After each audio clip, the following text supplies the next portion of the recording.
Hello my dear friends. तो आज हमारा अगला लेक्चर है ट्राइंगल्स चैप्टर का।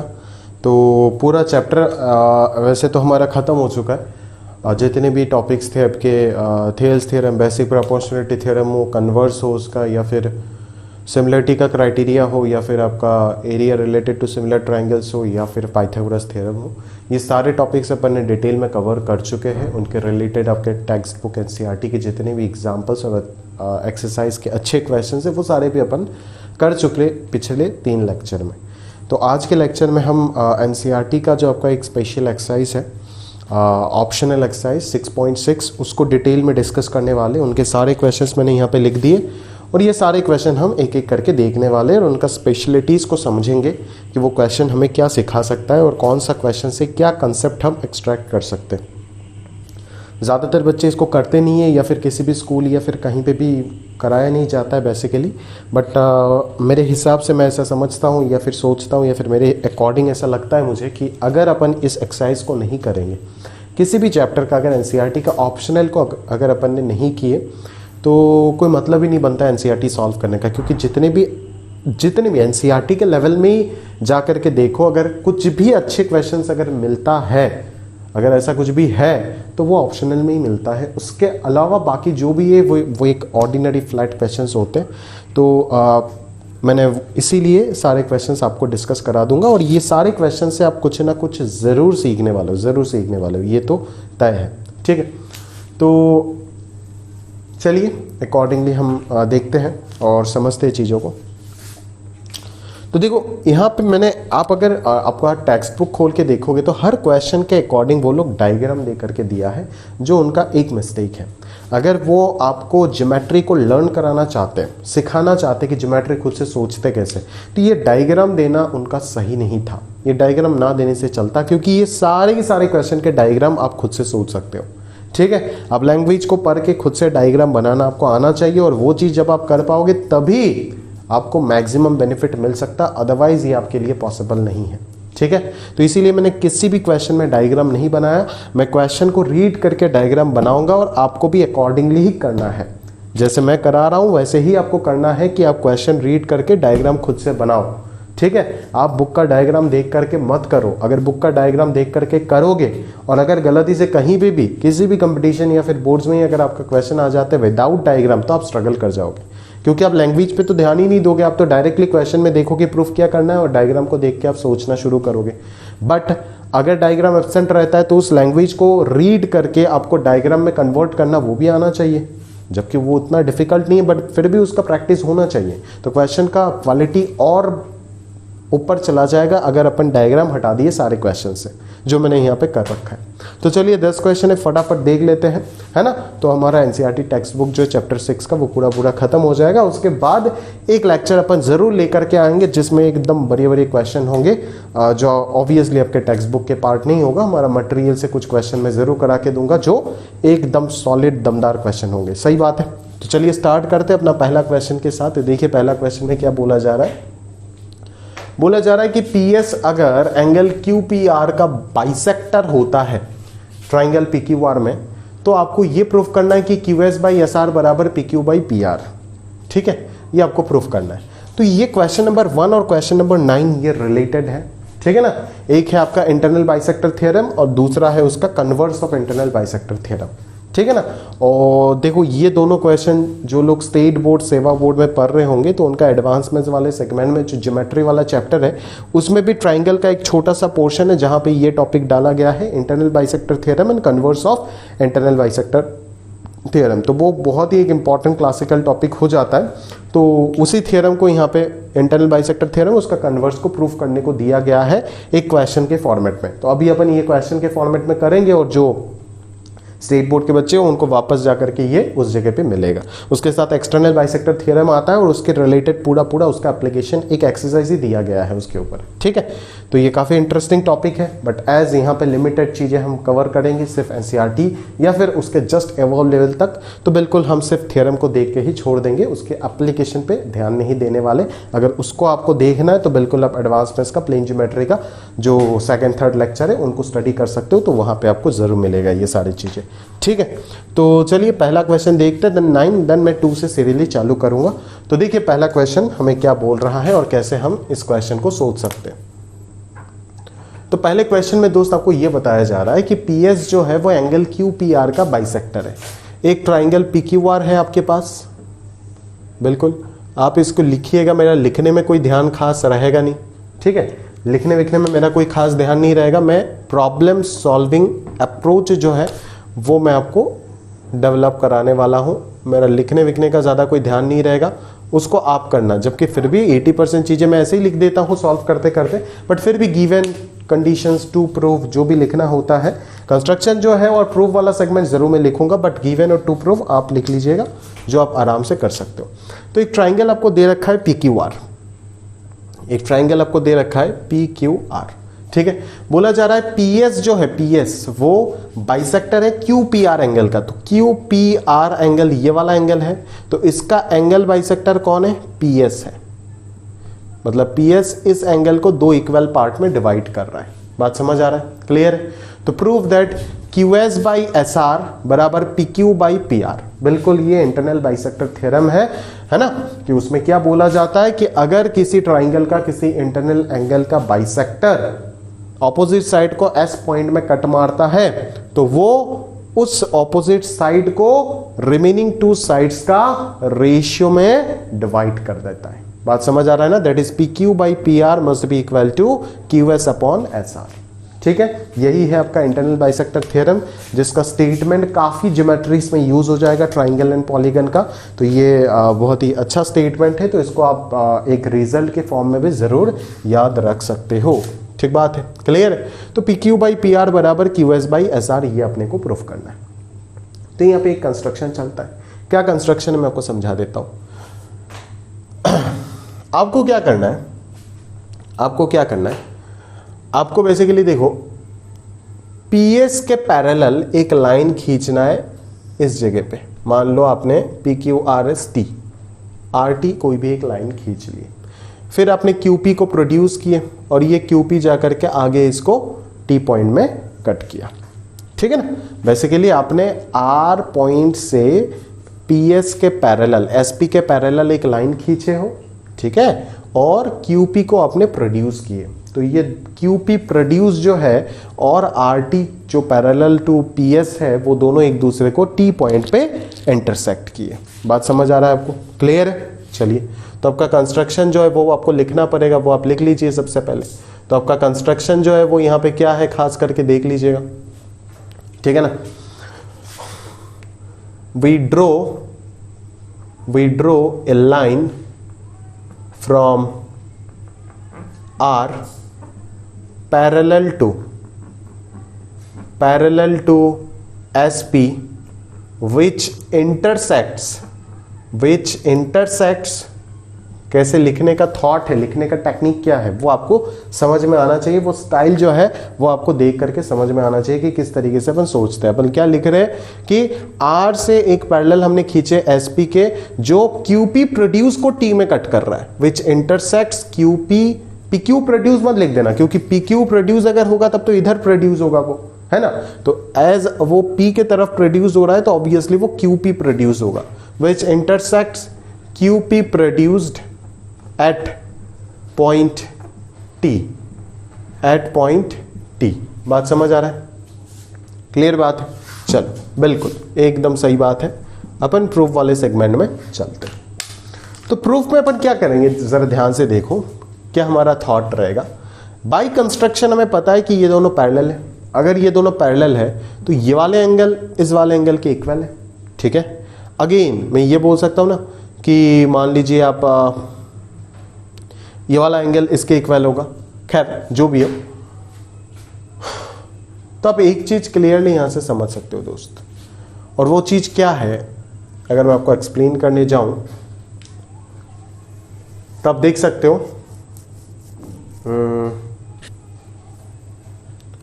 देखो ये दोनों एंगल इक्वल है क्योंकि एंगल बाइसेक्टर है, ठीक है, और ये एंगल इसके इक्वल है, ठीक है, और ये दोनों पैरेलल है तो ये एंगल इसके इक्वल है। बात समझ में आया ना? तो यहां से अपन क्या बोल सकते हैं, as P S is the angle bisector, P S is the angle bisector of angle Q P R. Therefore अपन क्या लिख सकते हैं यहां से, क्यू पी एस जो होगा वो आर पी एस के इक्वल होगा। बिल्कुल सही। अभी आप ये लिख सकते हो कि सर बाय कंस्ट्रक्शन अपन तो ये बोल सकते हैं ना कि पी एस जो होगा वो तो टी आर के इक्वल होगा। अगर पी एस जो है वो अगर टी आर के इक्वल है तो एंगल क्यू पी एस जो है वो किसके इक्वल हो जाएगा? बिल्कुल बता दीजिए एक बार फटाफट, एंगल क्यू टी आर के इक्वल हो जाएगा। और दूसरी बात एक और बात बता दो कि angle Q angle S P R जो है वो भी अपन बोल सकते हैं ना कि एंगल पी आर टी के इक्वल होगा। बिल्कुल बात समझ आ रहा है आपको क्लियर से? तो इसको आप 2 बोल सकते हो, इसको आप 3 बोल सकते हो। तो देखो 1, 2 और 3 से मैं क्या बोल सकता हूं, एज ये दोनों एंगल इक्वल है क्यू पी एस और आर पी एस, तो ये देखो क्यू पी एस और आर पी एस, तो ऑब्वियसली ये दोनों इक्वल बोल सकते हैं ना, ऑब्वियसली बोल पाएंगे ये दोनों को इक्वल। तो अपन क्या बोलेंगे यहां से, from 2 and 3 we have, from 1, 2 and 3 we have लिख दो डायरेक्टली। तो क्यू टी आर और एंगल पी आर टी जो है वो एकदम से इक्वल निकल गया। अगर ये दोनों एंगल इक्वल निकल गया तो यहां से अपन क्या बोल सकते, देखो ये एंगल और ये एंगल इक्वल आ गया ना। अगर ये दोनों इक्वल आ गया तो मैं क्या बोल सकता हूं कि ये दोनों साइड्स भी तो इक्वल होगा ना, क्योंकि ट्राइंगल तो आइसोसेलेस हो गया। तो यहां से मैं क्लियरली बोल सकता हूं कि पी आर जो होगा वो पी टी के इक्वल हो जाएगा। बात समझ आ रहा है? क्लियर है? चलिए, तो ये चीज तो आप बहुत ही आसानी से बता दी दोस्त, ठीक है। तो अभी आपका रिमेनिंग पोर्शन क्या बाकी रह गया कि अभी आपको प्रूफ करना है कि P Q by P are. बात समझ में आया ना? P Q by P are, ठीक है। तो देखिए अभी हम लोग क्या करते हैं यहां से बेसिकली, है ना। देखो अभी मैं यहां से ये बोल सकता हूं ना कि सर अगर P Q by P are आपको चाहिए तो पी आर तो पी टी के इक्वल है, तो P Q by P T और इधर Q S by S are चाहिए। तो कहीं ना कहीं ऐसा फील आ रहा है ना कि ये छोटा वाला ट्राइंगल और ये बड़ा वाला ट्राइंगल को पकड़ लेते, दोनों को सिमिलर दिखा देते और फिर क्राइटेरिया ऑफ सिमिलरिटी से अपन कोरिस्पॉन्डिंग साइड्स प्रोपोर्शनल दिखा दोगे और वहीं से कुछ ना कुछ आ जाएगा। बात समझ आ रहा है ना? क्लियर है? तो अपन क्या स्टार्ट करते हैं यहां से, चलिए हम क्या कंसिडर करते हैं, सबसे पहले ले लेते हैं from triangle Q P S and 1 to 1 correspondents matter होना चाहिए। ये एंगल इसके इक्वल है तो ऑब्वियसली मैं क्यू पी एस के साथ क्यू टी आर लूंगा, ना कि क्यू आर टी लूंगा। बात समझ आ रहा है? अगर ये एंगल इसके इक्वल होता तो मैं जरूर क्यू आर टी लेता, बट एज ये एंगल इसके इक्वल है कोरिस्पॉन्डिंग एंगल, तो ऑब्वियसली मैं क्यू पी एस के साथ क्यू टी आर लूंगा, जो ऑलरेडी आप समझ चुके हो। वी हैव क्या आएगा हमारे पास, देखिए जरा ध्यान से, 2 एंगल इक्वल दिखाने से ही होगा। एंगल क्यू तो सेम है, कॉमन एंगल है। बात समझ में आया ना? और दूसरा एंगल क्यू पी एस बराबर एंगल क्यू टी आर। बात समझ में आया? तो मैं इन दोनों ट्राइंगल को बराबर क्या बोल सकता हूं, सिमिलर बोल सकता हूं by A similarity criteria, by A similarity criteria. बात समझ में आया ना? By A similarity criteria. और अगर ये दोनों सिमिलर हो जाता है तो मैं क्या बोल सकता हूं, दस corresponding sides must be proportional, corresponding sides must be proportional, must be proportional, क्योंकि आप जानते हो एक ट्राइंगल अगर सिमिलर होता है तो ऐसा होता है, बिल्कुल corresponding साइज भी प्रोपोर्शनल होता है और सारे एंगल्स भी इक्वल होगा, ठीक है। तो मैं यहां से क्या बोल सकता हूं भाई, ऐसे लिखना पड़ेगा लेकिन पहले मैं बता रहा हूं, ठीक है। तो कोरिस्पॉन्डिंग साइड अगर प्रोपोर्शनल है तो क्यूपी के साथ क्या आएगा, क्यूटी आएगा, है ना। क्यूपी के साथ क्यूटी आएगा, उस जगह से मैं पीटी लेकर के आऊंगा, आप चिंता मत करो। और क्यूएस के साथ क्यूआर आएगा, और थर्ड वाले का तो मेरे को जरूरत ही नहीं है, बोला एसपी और आरटी का तो मेरे को कोई जरूरत ही नहीं है यहाँ पे। तो इसको रेसिप्रोकल कर दो क्योंकि क्यूटी तो बड़ा है ना, तो Q T by Q P बराबर Q R by Q S.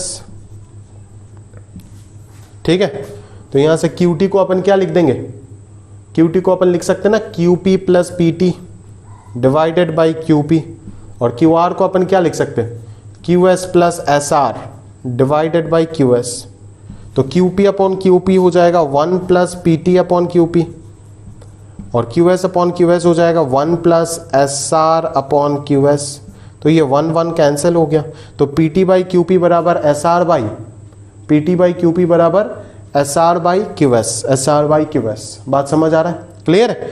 तो S P T is equal to P R हमें पता है, तो P R by P Q क्या आ गया, R S by Q S के इक्वल आ गया। बात समझ में आ रहा है ना। और उसी को अगर आप रेसिप्रोकल कर दोगे तो P Q by P R is equal to Q S by S R आ जाएगा आपके पास। तो यहाँ पे लिख देना फ्रॉम 4।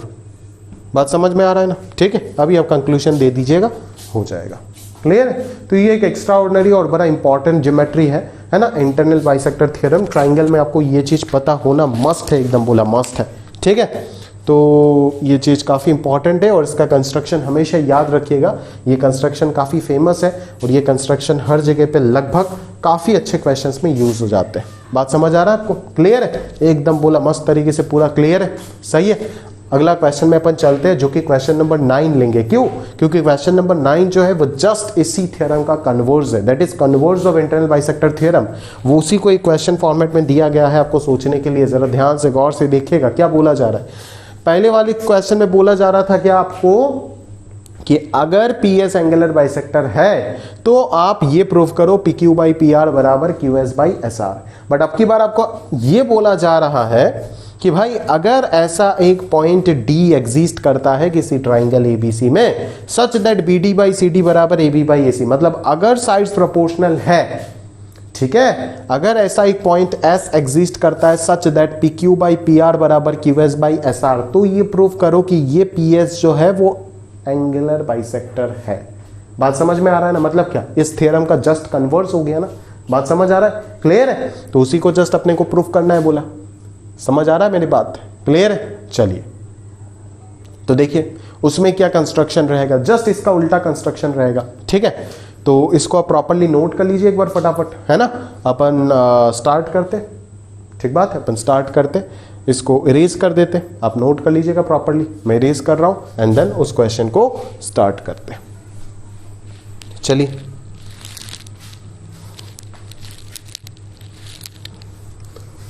डायग्राम रहने दीजिए, लगभग सेम है डायग्राम, कोई दिक्कत नहीं। बट कंस्ट्रक्शन को मैं थोड़ा सा चेंज करूंगा, जबकि कंस्ट्रक्शन भी वही है, नेमिंग भी चेंज हो गया, बट फिर भी और क्या हटाई देते, एक ट्रायंगल ही तो बनाना है। चलिए दोस्त स्टार्ट करते। क्या बोला जा रहा है जरा ध्यान से देखिएगा। एक ट्रायंगल है, आपको एक ट्रायंगल क्या बोला गया है, ट्रायंगल एबीसी है और डी पॉइंट जो है वो बीसी के ऊपर है। मान लो ये बेस बीसी है, ये एबीसी, बेस तो कुछ भी हो सकता है, ये डी है ना, such that A B by A C बराबर B D by C D, ठीक है। तो अब सबसे पहले आपको प्रूव करना है कि ए डी जो है वो इस बी ए सी एंगल का बाइसेक्टर है, ठीक है, दैट इज इसको इक्वल पार्ट में डिवाइड कर रहा है। तो यहाँ पे जो कंस्ट्रक्शन रहेगा आपका वो क्या रहेगा, पहले आपने यहाँ से पैरेलल लाइन ड्रॉ कर रहे थे, ठीक है ना, पैरेलल लाइन ड्रॉ कर रहे थे। अभी तो आपके पास ये लाइन एंगल बाइसेक्टर प्रूफ करना है, तो अभी भी सेम कंस्ट्रक्शन करने से तो काम नहीं चलेगा। अभी आप क्या करने वाले हो कंस्ट्रक्शन, आप बीए को प्रोड्यूस करने वाले हो, आप बीए को प्रोड्यूस करने वाले हो और उस लेंथ को प्रोड्यूस करने वाले हो such that AC is equal to this length. मान लो इसको A मान लेते, E मान लेते, और फिर आप इन दोनों को ज्वाइन कर दोगे। ज्वाइन को अपन डॉटेड से करेंगे, ज्वाइन को हम हमेशा क्या करेंगे, डॉटेड से करेंगे। बात समझ में आ रहा है ना, क्लियर है। तो कंस्ट्रक्शन में हम क्या लिखने वाले हैं यहाँ पे, जरा ध्यान से देखिएगा। कंस्ट्रक्शन में हम ये लिखने वाले कि प्रोड्यूस बीए सच दैट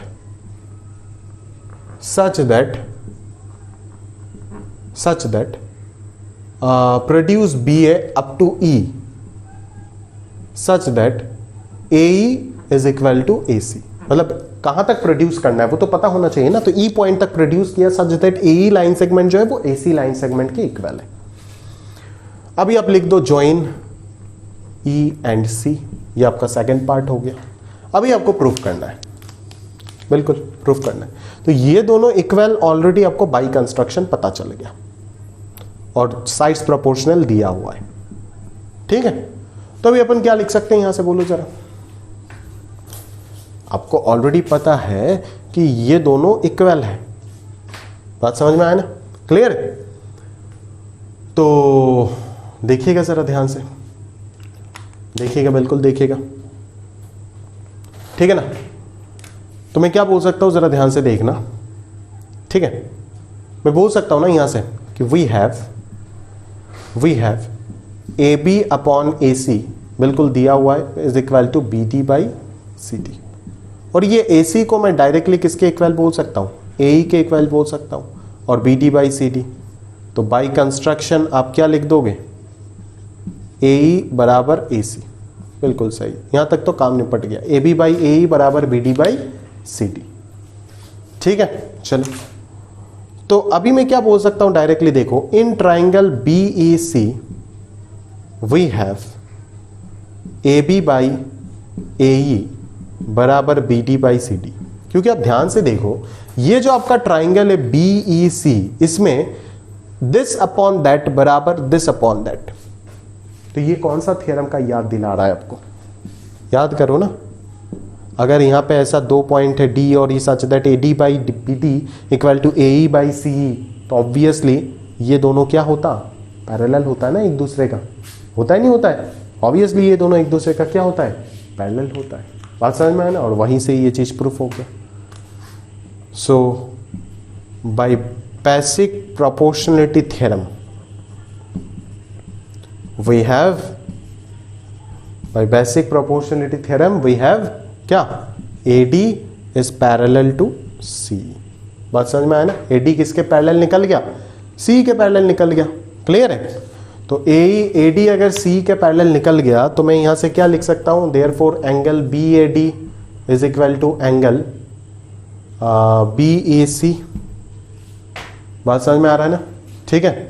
और दूसरा आप क्या लिख सकते हो, angle DAC is equal to angle ACE, ठीक है ना। ये रोमन 1, ये रोमन 2, एंड एंगल AEC बराबर एंगल ACE। इसका रीजन क्या दोगे, सिंस AE बराबर AC, ये बाई कंस्ट्रक्शन आपको ऑलरेडी पता है। तो फ्रॉम 1, 2 एंड 3 आप क्लियरली लिख सकते हो कि भाई ये एंगल इसके इक्वल है, ठीक है, फिर ये एंगल इसके इक्वल है ना, और ये एंगल इसके इक्वल है। बात समझ में आया ना। तो अपने को क्या मिल गया कि ये वाले इसके इक्वल है और ये दोनों आपस में इक्वल है, तो ये दोनों तो सेम है ना, तो स्टार और जो आपका टिक वाला पार्ट है वो सेम हो गया, है ना। क्लियरली यहां से देख सकते हो ना यार, मैं इतना कॉम्प्लिकेट करने का कोई जरूरत ही नहीं है, आप क्लियरली देख सकते हो यार। BAD BEC के इक्वल है ना, और DAC ACE के इक्वल है बस। और BEC को आप क्या बोल सकते हो, BEC ना लिख के इसको AEC लिख सकते हो तो और बेहतर होगा।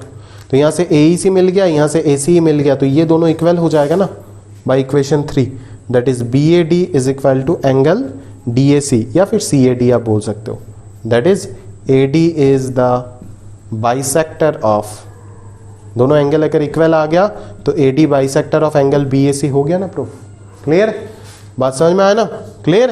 तो वही सिंपल सा एक बेसिक प्रोपोर्शनलिटी थ्योरम का एप्लीकेशन आप बोल सकते हो, कन्वर्स ऑफ दिस थ्योरम, जो इंटरनल बाइसेक्टर थ्योरम का कन्वर्स स्टेटमेंट था, वो डायरेक्टली आप BPT का एप्लीकेशन बोल सकते हो। क्लियर है दोस्त, समझ आ रहा है ना। तो मेरे ख्याल से ये कहानी आपका पूरा क्लियर हो गया होगा, इसमें किसी प्रकार का कोई डाउट नहीं रहा होगा। चलिए स्टार्ट करते हैं अभी अगला क्वेश्चन नंबर 2, है ना। 1 कर ली हमने, 9 कर लिया, अभी अपन नंबर 2 पे चलते हैं एंड देन उस क्वेश्चन को समझने का प्रयास करते हैं, ठीक बात है। चलिए नंबर 2 पे अगर अपन चलते हैं तो नंबर 2 पे क्या बोला जा रहा है, जरा ध्यान से देखिएगा। बोला जा रहा है कि एक राइट एंगल ट्राइंगल आपको दे रखा है, ठीक है, एक राइट एंगल ट्राइंगल आपको दे रखा है ABC, जहां पे D जो है, ये एक अच्छा क्वेश्चन है, जरा ध्यान से देखिएगा आप। एक राइट एंगल ट्राइंगल दे रखा है, सही बात है, जहाँ पे राइट एंगल कहाँ पे है, AC हाइपोटेन्यूज है तो ऑब्वियसली B पे राइट एंगल होगा, और D जो है वो हाइपोटेन्यूज के ऊपर कोई भी एक पॉइंट है such that BD is perpendicular to AC। देखो ये नया बुक में ये कंडीशन दिया हुआ है, बट ऐसे भी ये कंडीशन अगर हटा दोगे तो भी आपसे बनेगा ये सवाल। इस कंडीशन को अपन हटा देते हैं तो DM जो है वो परपेंडिकुलर टू BC दिया हुआ है, तो आप एक M पॉइंट ले लीजिए such that DM perpendicular to BC, और यहां से एक और चीज दिया गया है कि DN जो है वो AB के ऊपर परपेंडिकुलर है। ठीक है, तो बाई कंस्ट्रक्शन में आप इन दोनों को क्या कर दो, ज्वाइन कर दो। ठीक है, कंस्ट्रक्शन में आप ये बोल दो कि आपने इनको ज्वाइन कर दिया। ठीक है, ज्वाइन B एंड D। बात समझ में आया ना? चलिए, अगर BD परपेंडिकुलर टू AC नहीं भी होता है तो भी ये दोनों रिलेशन प्रूफ होगा, अपन दिखाते हैं आपको, ध्यान से देखिएगा। ठीक है, आपको सबसे पहले ये प्रूफ करने बोला है कि DM square equal to DN into MC, मतलब DM, DN और MC से आपको लेना देना है। तो DM ये हो गया, DN ये हो गया, और MC कौन सा हो गया, ये वाला। ठीक है ना दोस्त, क्लियर है? ठीक बात है, क्लियर है। तो चलिए इन तीनों को हम कैसे रिलेट करते, ये दोनों तो एक ही ट्राइंगल के अंदर दिख रहा है आपको। ठीक है, अच्छा, और अगर मैं ये बोल दूं कि इसको अगर मैं कोई एक स्क्वायर या रेक्टेंगल कुछ भी अगर प्रूफ कर पाता हूं, मेरे को पता नहीं क्या होगा एग्जैक्टली, तो ये इसके इक्वल हो जाएगा, ऑपोजिट साइड से इक्वल हो जाएगा। तो इसके साथ इसको रिलेट नहीं कर पाया तो क्या हुआ, ये तो इसके साथ रिलेट होगा ना थ्रू दिस ट्राइंगल, तब मेरा पूरा अटेंशन चला जाएगा इन दोनों ट्राइंगल का सिमिलरिटी का रिलेशन में। समझ आ रहा है ना? इस तरीके से क्वेश्चन को पकड़ते हैं अपन। समझ आ रहा है ना? उस चीज को कैच करने का कोशिश करो। अच्छा बच्चा उस चीज को कैच करता है, सॉल्यूशन देख के कोई फायदा नहीं होगा, बेकार है, मोह माया, ये सब जगह मिल जाएगा सॉल्यूशन। हम क्या बताएंगे आपको, किसी भी जगह मिल जाएगा, बट वो जो अप्रोच, वो जो थॉट प्रोसेस है जो डेवलप करना है, वो चीज आपको सीखना है। उस चीज के लिए मैं आपको पढ़ा रहा हूं, नहीं तो सॉल्यूशन दे देता, PDF देता, काम हो जाता ना भाई, पढ़ाने का कोई जरूरत ही नहीं था बोला। समझ आ रहा है ना? ये सॉल्यूशन तो पूरा दुनिया भर में मिल जाएगा, कोई दिक्कत ही नहीं है। सॉल्यूशन पे फोकस मत करो, थॉट प्रोसेस कि क्वेश्चन को क्यों ऐसे कर रहे हैं, ये सबसे इंपॉर्टेंट है। कि सर आपके दिमाग में यही क्यों आया कि पहले आप इन दोनों का सिमिलरिटी पे सोच रहे हो, क्यों सोच रहे हो ऐसे? क्योंकि गिवन जो मेरे को प्रूफ करना है वो मेरे को गाइड कर रहा है कि सोचना पड़ेगा आपको ऐसे। वही चीज तो आपको लर्न करना है ना प्रॉब्लम प्रैक्टिस करते करते, अदरवाइज लर्निंग क्या होगा, अब हजारों ज्योमेट्री कर लोगे कोई फायदा नहीं होगा आपका। समझ आ रहा है ना? तो लर्न करना पड़ेगा। समझ आ रहा है ना? तो यहां से मेरे को देख के इन तीनों के बीच में अगर रिलेशन चाहिए तो इसके साथ तो इसका कोई कनेक्शन ही नहीं है बोला, तो अपन क्या करते, ये इसके इक्वल अगर दिखा देते तो आराम से मेरे को समझ आ रहा है, अच्छा इन दोनों में रिलेशन और इन दोनों में रिलेशन, मतलब क्या, इन दोनों ट्राइंगल का सिमिलरिटी पे बातचीत करना है। एक हिंट तो मिला ना, आगे क्या होगा मेरे को कुछ नहीं पता। स्टार्ट करते चलिए। तो पहले मेरा प्रॉब्लम को स्टार्ट करने से पहले ही थॉट आया कि अच्छा अगर मेरे को इसको प्रूव करना है तो इन दोनों में कुछ ना कुछ रिलेशन मेरे को दिखाना पड़ेगा। क्लियर है? तो इन दोनों में अगर कोई रिलेशन दिखाना पड़ता है तो अपन क्या करेंगे यहाँ पे, ऑब्वियसली आप समझ रहे होंगे कि ये एंगल 90 डिग्री है, ये एंगल 90 डिग्री, ये एंगल 90 डिग्री है, तीन एंगल 90 डिग्री है तो चौथा एंगल में 90 डिग्री होगा। तो किसी क्वाड्रिलेटरल में अगर चारों के चारों एंगल 90 डिग्री हो गया तो वो क्या होगा, एक रेक्टेंगल ही तो होगा ना।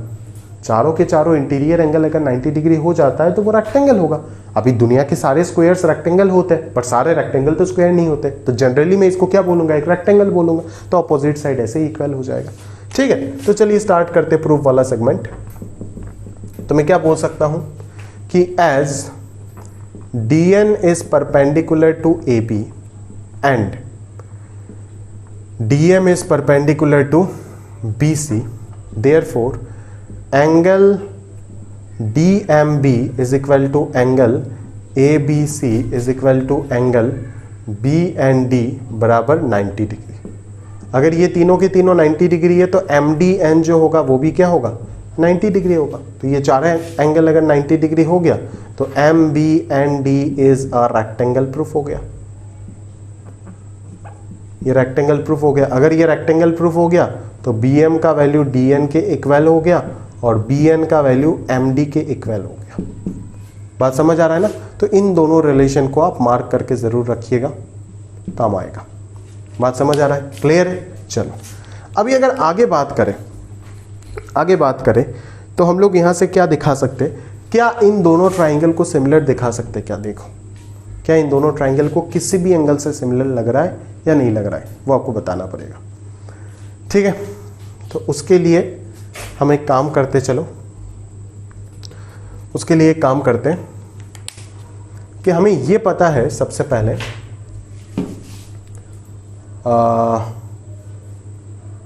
क्या बता सकते हैं यहां से अपन लोग,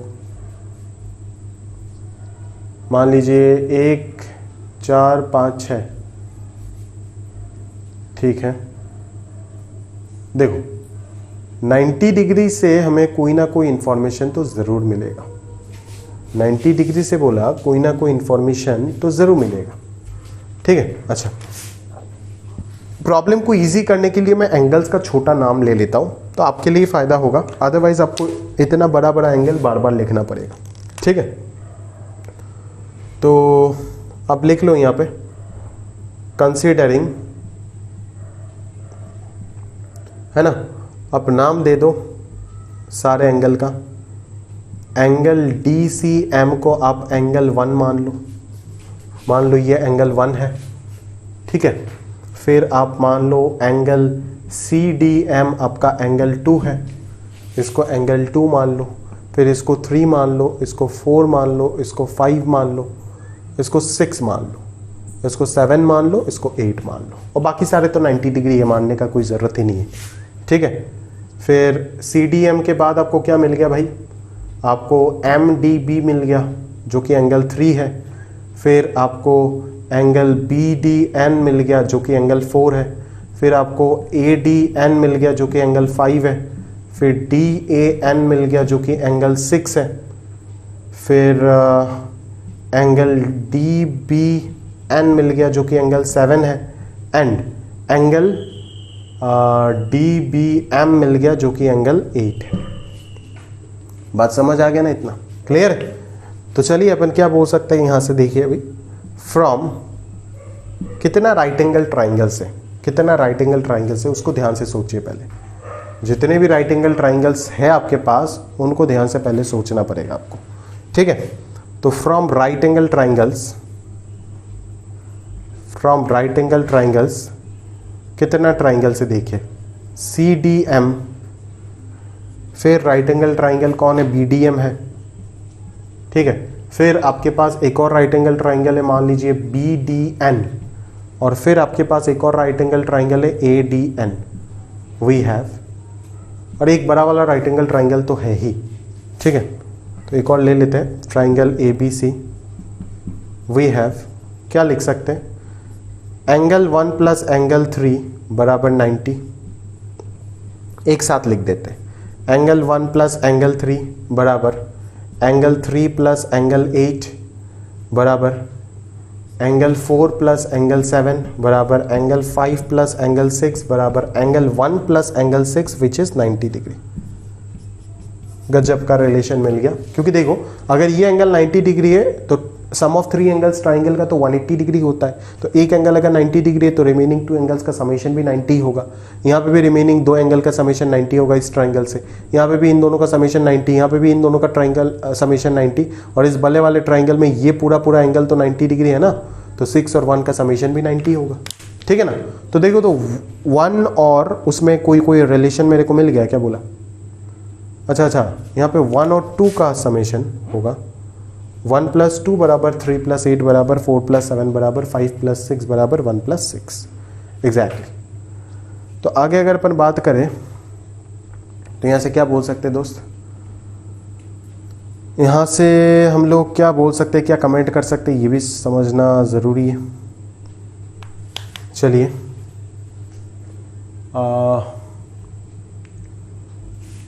अभी 1 2 3 8 के बीच में कोई ना कोई रिलेशन मेरे को चाहिए होगा, है ना। 1 2 और 3 8 के बीच में एक एंगल तो इक्वल है ही, ये दोनों एंगल, तो 1 2 और 3 8 के बीच में चाहिए रिलेशन, नहीं 1 2 3 8 2 3 4 5 का समेशन अगेन 180 डिग्री में बोल सकता हूँ, एक और रिलेशन है। अच्छा 3 4 का समेशन भी 180 डिग्री बोल सकते हैं। ठीक है, तो एक और रिलेशन मिल जाएगा, एज एंगल MDN 90 डिग्री है। ठीक है, तो 3 4 का समेशन भी 90 डिग्री होगा और 2 5 का समेशन भी ऑब्वियसली 90 डिग्री होगा। क्योंकि होना ही पड़ेगा ना, अगर इन दोनों का समेशन 90 है तो इन दोनों का समेशन भी तो 90 होना पड़ेगा ना, क्योंकि ओवरऑल समेशन तो 180 होगा। बात समझ में आ रहा है ना, क्लियर है? तो यहाँ से देख लो 3 + 4, तो 4 और 8 इक्वल आ गया। अच्छा ठीक है, 4 और 8 इक्वल आ गया, बट 1 और 5, अच्छा 1 और 5 इक्वल आ रहा है। 1 + 2 = 2 + 5 अगर कर देते तो 1 और 5 इक्वल आ गया। फिर 3 और 7 इक्वल आ जाएगा, 1 और 5 इक्वल आ गया, 3 और 7 इक्वल आ जाएगा। बट 8 में, अच्छा एंगल 7 + 8 कहाँ गया? एंगल 7, 4 + 7, हाँ हम ये भी तो बोल सकते हैं ना यार, एंगल 7 + 8 को भी तो इक्वल बोल सकते हैं ना 90 डिग्री। हाँ एंगल 7 + 8 भी 90 होगा, ये भी तो बोल सकते हैं। तो हमें तो सिर्फ किससे मतलब था भाई? हमें तो सिर्फ 7 कहीं पे आया नहीं क्या? अच्छा आया है, बिल्कुल आया है। तो यहाँ से सिंप्लीफिकेशन थोड़ा सा गंदा हो रहा है। 1, 5 इक्वल आ गया यहाँ से, है ना? तो फ्रॉम 3 और 4 जो जो मिलता जा रहा है मैं लिख रहा हूँ, आप देख लेना। एंगल 1 एंगल 5 के इक्वल आ रहा है। इस रिलेशन को और इस रिलेशन को, एंगल टू कैंसिल हो जाएगा। फिर अगर 3 + 4 और 3 + 8 को लेता हूँ तो 4 और 8 इक्वल आ जाएगा। ठीक है, 4 और 8 इक्वल आ गया। चलिए फिर 1 + 2 और 1 + 6 को अगर लेते तो 2 और 6 इक्वल आ जाएगा। ठीक है ना, बहुत बढ़िया। फिर अगर हम किस किस को लेते हैं, मान लीजिए 3 + 4 और 4 + 7 को अगर लेते तो 3 और 7 इक्वल आ जाएगा। बिल्कुल सही, ठीक है। फिर मान लीजिए और किसको लेना चाहिए? 4 और 8 तो लिख चुके हैं, ठीक है। 5 + 6, तो यहाँ से 2 और 6, हाँ 2 और 6 तो लिख चुके हैं। 7 और 8 तो एक ही बार आया, हाँ 4 और 8 भी आ चुका है, हमारा लगभग आ चुका है। 1, 5 के इक्वल हो गया है। बट वही 2 और 8 में हमें रिलेशन चाहिए था, नहीं? 4 8 के इक्वल है और 2 6 के इक्वल आ रहा है। बट हमें जो चाहिए था वो हमें नहीं मिल रहा है अभी तक। नहीं, हमें क्या चाहिए था दोस्त? हमें यहाँ पे ये चाहिए था बेसिकली। अच्छा एंगल, अच्छा तब तो मैं इन दोनों ट्राइंगल को भी रिलेट कर सकता हूँ ना, क्योंकि ये इसके इक्वल हो जाएगा। तो एंगल 1 एंगल 4 के इक्वल आ रहा है। नहीं, 2 6 के इक्वल आ रहा है। 1 5 के इक्वल आ रहा है। अच्छा 5 तो उधर चला गया। तो यहाँ पे क्या होगा? मेरे ख्याल से एक और रिलेशन देना पड़ेगा क्या, वो वाला BD is perpendicular to AC अगर देता है तो 2 + 3 90 आ जाएगा। 2 + 3 अगर 90 आ गया तो एंगल 1 और एंगल 3 खट से इक्वल हो जाएगा और प्रूफ भी हो जाएगा बहुत आसानी से। तो क्या उस रिलेशन का ज़रूरत है? अभी मेरे को फील आ रहा है शायद उस रिलेशन का ज़रूरत हो सकता है, क्योंकि पुरानी किताब में वो रिलेशन नहीं था, नई किताब में दिया हुआ है वो रिलेशन। तो एक बार सोच लेता हूँ प्रॉपरली, शायद हो जाए, क्या पता, गारंटी नहीं है। और अगर उस रिलेशन को यूज़ करते तब तो एक झटके में आ जाएगा आंसर। बट फिर भी सोच लेता हूँ एक आध बार, अगर आ जाता है तो अच्छी बात है यार। 4 + 7 = 5 + 6 है ना। 1 और 8 में कहीं से भी कोई जुगाड़ नहीं ला सकते, नहीं। 1 और 8 में लाने के लिए 4 और 5 को जोड़ना ज़रूरी है। 4 और 5 को जोड़ने के लिए 6 और 7 जो कि पॉसिबल नहीं है। 6 और 7 को कैसे जोड़ेंगे? तो ये रिलेशन चाहिए होगा मेरे ख्याल से। BD is perpendicular to AC। तो आप ये बोल दोगे as BD is perpendicular to AC, तो मान लीजिए एंगल 2 + एंगल 3 और एंगल 4 + एंगल 5 दोनों 90 के इक्वल हो जाएगा। और अगर दोनों 90 के इक्वल हो जाता है तो फ्रॉम 5 मैं एक झटके में लिख दूंगा 2 + 3, अगर 90 है तो 2 + 3 = 1 + 2 हो जाएगा। तो फ्रॉम 5 और 3 अपन क्या बोल सकते हैं? 1 + 2 हो जाएगा 2 + 3 के इक्वल। तो यहाँ से खट से 1 और 3 इक्वल आ गया। अगर 1 और 3 इक्वल आ गया तो मैं यहाँ से क्या बोल सकता हूँ, ये एंगल इसके इक्वल आ गया और ये एंगल इसके इक्वल आ गया, ठीक है ना। तो अगर मैं यहाँ पे ये बोलूँ कि therefore triangle CMD is similar to, कौन होगा, सी के साथ कौन इक्वल है, डी है ना, तो ट्राइंगल DMB आना चाहिए, ठीक है। तो आप कॉरस्पॉन्डिंग साइड से अगर प्रोपोर्शनल लिखोगे तो क्या आएगा, CM/DM। हमें क्या चाहिए था, हमें DM चाहिए था, CM चाहिए था और BM चाहिए हमें, ठीक है ना। तो अगला वाला लिखेंगे DM/BM, तो यहाँ से आ जाएगा DM² बराबर BM इंटू CM। और मैं जानता हूँ कि BM का वैल्यू जो है वो किसके इक्वल है, DN के इक्वल है, तो ये हो जाएगा DN इंटू CM, वो हमने 1 को यूज़ करके लिख दिया, तो DN इंटू CM आराम से आ जाएगा। तो इससे अगर ये रिलेशन हमें दे देता है तब तो बहुत ही आसान हो जाएगा, एक झटके में हो जाएगा, ठीक है। तो शायद ये क्वेश्चन मिस कर गया, मतलब पहले तो मैंने लिखा था बट बाद में इरेज कर दिया, बट शायद इसका वाकई ज़रूरत है, मैं मिस कर रहा हूँ, शायद कुछ करेक्शन होगा, मेरे को याद नहीं, पूर्ण बुक देख के लिखा क्वेश्चन। तो समझ गए होंगे आप अकॉर्डिंगली, और सेकंड वाला तो आप कर ही पाएंगे, है ना। ऑब्वियसली आपका यहाँ से कुछ 4 6 भी मेरे ख्याल से इक्वल आ जाएगा, देख लो कहीं से भी, शायद तो हो ही जाए। 4 + 5 और 5 + 6 इक्वल है, तो 4 6 इक्वल हो गया। अगर 4 6 इक्वल हो गया, ये दोनों 90 है, तो ये दोनों सिमिलर हो जाएगा, ये दोनों सिमिलर हो जाएगा, तो आराम से ये रिलेशन प्रूफ होकर के आ जाएगा आपके पास, कर लीजिए फटाफट, ठीक है। तो यहाँ पे वही चीज़ है, अगर ये कंडीशन दे देता है तो बहुत ही आसान है, तो एक ही झटके में सॉल्व हो जाएगा क्वेश्चन, ठीक है। बात समझ आ रहा है, क्लियर है, तो प्रॉपरली नोट कर लीजिएगा। अपन आगे बढ़ते हैं एंड देन आगे के क्वेश्चंस पे अपन चलते हैं, ठीक है। तो ये बेसिक सिमिलरिटी का एक एप्लीकेशन है और अच्छा क्वेश्चन है, बिल्कुल एग्जाम में कभी भी ये आ सकता है, ध्यान से आप कीजिएगा इस क्वेश्चन को, यहाँ से लर्निंग बहुत ज़्यादा होगा आपको, ठीक है। आगे बढ़ते हैं हम लोग, देखिए डायग्राम का जरूरत नहीं हो रहा है, अभी तक डायग्राम का जरूरत नहीं हुआ, हम लोग खुद से बना दी डायग्राम। आगे बढ़ते हैं, आगे क्या बोला जा रहा है, आगे बोला जा रहा है ABC एक ट्राइंगल है जहाँ पे एंगल ABC 90 डिग्री से बड़ा है, 90 डिग्री से बड़ा है, मतलब क्या कि ट्राइंगल ABC जो है, एक एंगल अगर 90 से बड़ा हो जाता है तो वो ट्राइंगल ऑब्ट्यूज एंगल ट्राइंगल हो जाएगा, ठीक है। तो आपका यहाँ पे ट्राइंगल का जो बात चल रहा है वो एक ऑब्ट्यूज एंगल ट्राइंगल होगा ABC, ठीक है, जहाँ पे एंगल B जो है वो 90 से बड़ा है, ये वाला एंगल मैंने रख दिया अकॉर्डिंग टू जैसे भी क्वेश्चन में बोला गया, डायग्राम का मेरे को कोई जरूरत नहीं। अभी AD is perpendicular to CB, BC नहीं दिया है, क्यों, क्योंकि BC अगर देता तब तो इधर चला जाता ना, प्रोड्यूस, CB प्रोड्यूस्ड बोला है, CB प्रोड्यूस, ऑब्वियसली CB को अगर आप प्रोड्यूस करोगे और A से परपेंडिकुलर खींचोगे तो AD एक परपेंडिकुलर मिलेगा जो कि CB प्रोड्यूस्ड के ऊपर परपेंडिकुलर है, तो आपको एक आध रिलेशन प्रूफ करना है। तो जब भी मैं आपको पाइथागोरस पढ़ाते वक्त अच्छे से बताया था, जब भी आपको किसी साइड का स्क्वायर में रिलेशन दिख जाता है तो आपके दिमाग में फर्स्ट थॉट ही आना चाहिए पाइथागोरस का, ठीक है। हाँ, यहाँ पे भी स्क्वायर मिला था, ठीक है, बट यहाँ पे स्क्वायर के साथ साथ क्या था, बाकी दोनों का प्रोडक्ट था। एटलीस्ट 2 साइड लेंथ का स्क्वायर अगर उस रिलेशन में दिख जाता है आपको तो कंफर्म मेजर चांसेस है कि वो पाइथागोरस से सॉल्व हो जाएगा। तो जरूर एक बार पाइथागोरस आप अप्लाई करके देखिए, और पाइथागोरस अप्लाई करने का एक ही क्लू है कि बोला रिलेशन में जो जो साइड्स चाहिए वो साइड्स जिस ट्राइंगल के साथ बिलोंग कर रहा है उन सारे राइट एंगल ट्राइंगल में पाइथागोरस थ्योरम अप्लाई कर दीजिए, बेसिक सिंप्लीफिकेशन कीजिए, खट से आंसर निकलेगा। समझ आ रहा है ना, और वही चीज एग्जैक्टली करेंगे जितने भी पाइथागोरस के क्वेश्चन है, सारे क्वेश्चंस में देखिएगा, फट से चुटकियों में आंसर आएगा, बोला क्लियर है। तो चलिए स्टार्ट करते प्रॉब्लम को एंड देन अकॉर्डिंगली देखते हैं। बड़ा सिंपल प्रॉब्लम है, मेरे ख्याल से आसानी से आपका सॉल्व हो जाएगा, ठीक है। देखो, अगर ये राइट एंगल ट्राइंगल दे रखा है तो यहाँ पे कितना राइट एंगल ट्राइंगल आपको मिल रहा है, एक ADB मिल रहा है और दूसरा ADC मिल रहा है, काम खत्म, इन दोनों पे काम खत्म हो जाएगा, कोई दिक्कत ही नहीं है।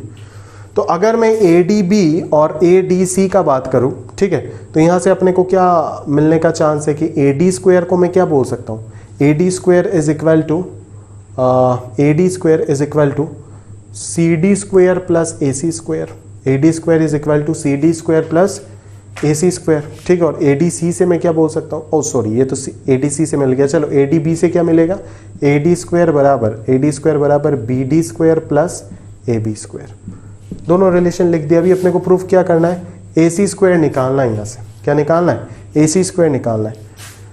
तो AC² अगर निकालना है तो CD² को उस तरफ लेकर के जाइए, तो ये AD² माइनस CD² आया, और ये ए डी स्क्वायर का वैल्यू आप यहाँ पे रख दीजिएगा, ठीक बात है।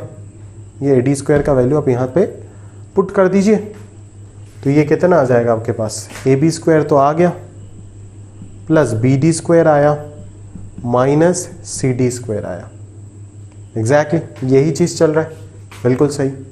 अच्छा, तो यहाँ पे आपके पास जो दो राइट एंगल ट्राइंगल था, दोनों पे अपने पाइथागोरस लगा के तो ये रिलेशन निकाल दिया, बिल्कुल सही है, कोई दिक्कत वाली बात नहीं है। अच्छा, तो अभी अगर मैं बोलूँ यहाँ पे आपका रिलेशन जो आपको प्रूफ करने दिया है उस जगह पे तो बी सी स्क्वायर है और 2BC into B D type का कुछ कुछ आपको दिख रहा है, ठीक है। तो अभी आप वो चीज़ कैसे लेकर के आओगे, B D into B C, वो चीज़ आप कैसे लेकर के आओगे, यही चीज़ आपको सोचना है सबसे पहले। तो 2 into B D into B C अगर आप लेकर के आना चाहते हो तो अगर मैं इसको फैक्टराइज कर दूं तो क्या आएगा, B D plus C D, B D plus C D बिल्कुल नहीं आएगा। तो ज़रूर मेरे को यहाँ पे बी सी का तो ज़रूरत है और बी डी का भी ज़रूरत है, बट सी डी का ज़रूरत नहीं है, सी डी का ज़रूरत नहीं है। तो चलिए ना अपन सी डी को ब्रेक कर देते हैं, यहाँ से सी डी को ब्रेक कर देते हैं। और सी डी को कैसे ब्रेक कर सकते हैं, सी डी को अपन क्या लिख देंगे, B D plus B C, खत्म, B D plus B C का होल स्क्वायर। तो यहाँ से क्या निकल जाएगा, A B square plus B D square minus B D square minus B C square minus 2 into B D into B C. तो sorry, B C तो बचेगा, बी डी स्क्वायर कैंसिल हो जाएगा यहाँ से, क्लियर है क्या। तो अपने पास क्या निकल करके आ गया, बोलिए ज़रा, ए बी स्क्वायर, बिल्कुल ए बी स्क्वायर। क्या मैं यहाँ पे कुछ मिस्टेक कर रहा हूँ, पता नहीं ऐसा क्यों लग रहा है। ए डी स्क्वायर का value C D square plus A C square के इक्वल है, तो ए सी स्क्वायर हो जाएगा A D square minus C D square. तो सी डी को जब अपन B C plus B D लिखे तो ये तो परफेक्ट स्क्वायर ब्रेक होगा, बिल्कुल कैंसिलेशन भी हुआ। तो A B square minus B C square minus 2 B D into B C, तो अपने को ए सी स्क्वायर निकालना था ना, तो ये तो उल्टा आ रहा है भाई। बेसिकली तो रिलेशन हमारे पास ये आ रहा है, A B square is equal to A C square plus B C square plus 2 into B D into B C, ये आ रहा है ना रिलेशन निकल करके, बात समझ में आया ना, यही आ रहा है रिलेशन, ए बी स्क्वायर बराबर A C square plus B C square. But ये रिलेशन गलत है, ये तो मैं देख के बोल सकता हूँ, क्यों आप खुद सोचो ना। क्योंकि अगर किसी ट्राइंगल में एंगल बी लार्जेस्ट है तो उसका ऑपोजिट साइड भी लॉन्गेस्ट साइड होगा ना, है ना, लार्जेस्ट एंगल का ऑपोजिट साइड लॉन्गेस्ट होगा, यही तो हमने पढ़े थे ना। और स्मॉलेस्ट एंगल का ऑपोजिट साइड सबसे छोटा लेंथ का होगा, ठीक है। तो ए सी अगर सबसे बड़ा लेंथ का हुआ तो A C square equal to ही तो something A B square plus आएगा ना। इस रिलेशन को तो देख के क्लियरली ये लग रहा है ना कि एज ये पॉजिटिव क्वांटिटी है तो A B square is greater than A C square, जो कि गलत बात है, ऐसा नहीं है। तो क्या हमने डायग्राम सही बनाए, ए बी सी एक ट्राइंगल है जहाँ पे एंगल ए बी सी 90 से बड़ा है, बिल्कुल सही। और सी बी प्रोड्यूस पे ए डी एक परपेंडिकुलर गिराया गया है, तो ए डी स्क्वायर का value B D square plus A C square, अच्छा हाँ, प्लस ए बी स्क्वायर के इक्वल है, बिल्कुल बिल्कुल ए डी स्क्वायर। अच्छा यही तो मिस्टेक हो गया ना भाई, हाइपोटेन्यूज तो ये था, तो यहाँ पे ए बी स्क्वायर आना चाहिए था, यहाँ पे ए डी स्क्वायर आना चाहिए था, इसलिए मिस्टेक हो गया ना दोस्त, ठीक है। तो यहाँ से अपने को ए सी स्क्वायर के जगह पे अगेन ए डी स्क्वायर नहीं होना चाहिए था, ये ए सी स्क्वायर होना चाहिए था, ये ए डी स्क्वायर होना चाहिए था।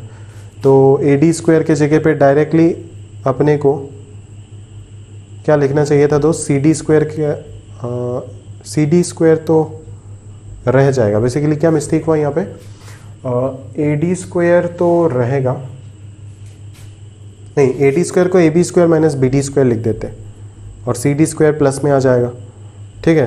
तो ये माइनस में आ गया और सी डी स्क्वायर अगर प्लस में आ गया तो ये B D plus B C whole square हो गया, बिल्कुल। ये माइनस में आ गया, ये प्लस प्लस ये प्लस हो गया, ये कैंसिल आउट हो गया, ये A B square plus B C square plus 2BC into B D और ये ए सी स्क्वायर, ये रिलेशन प्रूफ हो गया, ठीक है। चलो, तो ये एक सिले मिस्टेक हो सकता है आपसे, हाइपोटेन्यूज आपने गलत पकड़ लिए, ठीक है ना।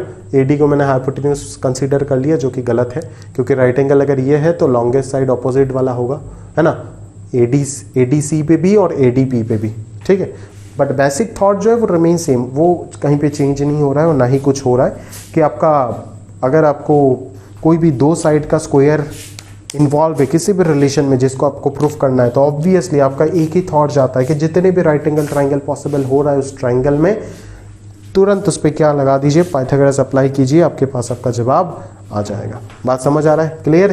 प्रॉपर्ली अच्छे से लिख करके क्वेश्चन को सॉल्व कर लीजिएगा।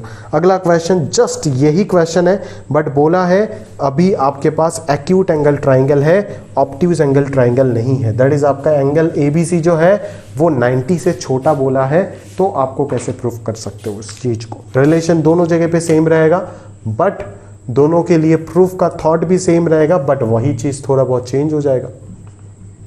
तो एबीसी अभी 90 डिग्री से कम है और आपको बोला गया है एडी जो है वो आप परपेंडिकुलर गिरा रहे हो अगेन बीसी के ऊपर। क्वेश्चन नंबर 4 आप रीड कर लीजिए, तो आपको जस्ट इसका ऑपोजिट रिलेशन कंसीडर करना है। तो अगर ये दोनों 90 डिग्री है तो ये दोनों क्या होगा, राइट एंगल ट्राइंगल होगा। इन दोनों पे आप पाइथागोरस अप्लाई कीजिए, एलिमिनेशन कीजिए, क्वेश्चन नंबर 3 की तरह डायरेक्टली आपके पास ये रिलेशन निकल करके आएगा। और मैं आपको अगर एक अच्छा चीज बताना चाहता हूं तो जरूर आप नंबर 3 से 5 तक 1 2 ये सारे ना स्टैंडर्ड क्वेश्चन है यार ट्राइंगल का, ये सारे ना similarity based Pythagoras based standard question है, तो इनका रिजल्ट भी काफ़ी इफेक्टिवली यूज हो जाता है। तो इनका रिजल्ट को भी अगर आप याद रख सकते हो ना तो आपको कंपटीशन में ज़रूर फायदा मिलेगा। आप बिल्कुल एज में रहोगे बाकी लोगों से अगर आप इनका रिजल्ट भी साथों साथ याद रख लोगे। खट से आपको क्लिक कर जाएगा, आपका समय बचेगा और तुरंत आप मूव करोगे। क्लियर, बात समझ आ रहा है? क्लियर, चलिए आगे बढ़ते अगले क्वेश्चन पे चलते यार, ठीक है ना। ये क्वेश्चन मैं और पिक नहीं कर रहा हूँ, ये आराम से आपका होमवर्क बनने वाला क्वेश्चन है, ये आप आराम से बना सकते हो। अब हम चलते हैं अगले क्वेश्चन पे। क्वेश्चन नंबर 5 में क्या बोला जा रहा है, जरा ध्यान से देखिएगा। ट्राइंगल एबीसी का बात कर रहा है, मीडियन एडी का बात कर रहा है, मतलब अब की बार जो आपका डी पॉइंट है वो ऑपोजिट साइड बीसी का मिड पॉइंट है। बट मीडियन जरूरी नहीं है कि ऑपोजिट साइड के ऊपर परपेंडिकुलर हो जाएगा। तो ये डी पॉइंट है, ये ए है, ये बी है, ये सी है। अगर ये डी मिड पॉइंट है, मीडियन है एडी, तो बीडी और सीडी इक्वल होगा। तो ये तो पहले ही आपको मिल गया। गिवन टू प्रूफ ये सारे कहानी आप खुद से कीजिएगा, इसमें मैं कुछ ही नहीं करने वाला, ठीक है। तो बीडी और सीडी अपने को इक्वल मिल चुका है। बात समझ में आ रहा है? क्लियर है? चलो आगे अगर मैं बात करूं तो मैं क्या बोलूंगा यहाँ पे, आगे अगर मैं बात करूं तो मैं क्या बोलूंगा, मैं यही बोलूंगा ना कि भाई एडी अगर मीडियन है ना, तो एएम परपेंडिकुलर बीसी तो हो सकता है कहानी। तो मैं यहाँ से ए पॉइंट से एक परपेंडिकुलर ड्रॉप कर दूंगा डायरेक्ट किसके ऊपर, बीसी के ऊपर। डायरेक्टली मैं एक परपेंडिकुलर ड्रॉप कर दूंगा बीसी के ऊपर। ऑब्वियसली ये परपेंडिकुलर इधर होगा क्योंकि ये तो ऑब्ट्यूज एंगल ट्राइंगल है। इस वर्टिसेस से कैसे इस ट्राइंगल के इस साइड में परपेंडिकुलर गिरेगा तो इसका प्रोड्यूस में ही गिरेगा ऑब्वियसली, ठीक है। तो अभी आपके पास कितना राइट एंगल ट्राइंगल आ गया, एक आ गया, दो आ गया और एक और बड़ा वाला आ गया AMC। तो तीनों में आप पाइथागोरस लगाइए, आपके पास रिलेशन अवेलेबल हो जाएगा। From right angle triangle AMB triangle AMD and triangle ADC we have क्या आ जाएगा आपके पास, AMB AMD एंड ADC नहीं AMC वी हैव क्या आ जाएगा। AMB पे अपन क्या लिख सकते हैं, AB स्क्वायर बराबर BM square plus AM square. AMD पे अपन क्या लिख सकते हैं, AD स्क्वायर बराबर AM square plus MD square, ठीक है ना। और थर्ड वाले पे अपन क्या लिख सकते हैं, AC स्क्वायर बराबर MC square plus AC square बराबर MC square plus AM square. और एक और रिलेशन है BD बराबर CD। इन चारों को यूज करके आपको ये तीन कंडीशन निकालना है। अभी फर्स्ट कंडीशन जो आपको निकालना है उसमें देखिए ना कौन कौन है, AC है, AD है, BC है, DM है, BC। हाँ, AC AD BC और DM। तो AC AD BC कहाँ पे है, BM और BC को अपन यूज कर सकते, बोला कोई दिक्कत वाली बात नहीं है। तो चाहिए नहीं, मतलब क्या क्या नहीं चाहिए अपने को, अपने को नहीं चाहिए AM और MC, ठीक है ना, AM और MC अपने को नहीं चाहिए। तो BC अगर चाहिए तो BC आप लेकर के आ सकते हो, ऐसा कोई दिक्कत नहीं है।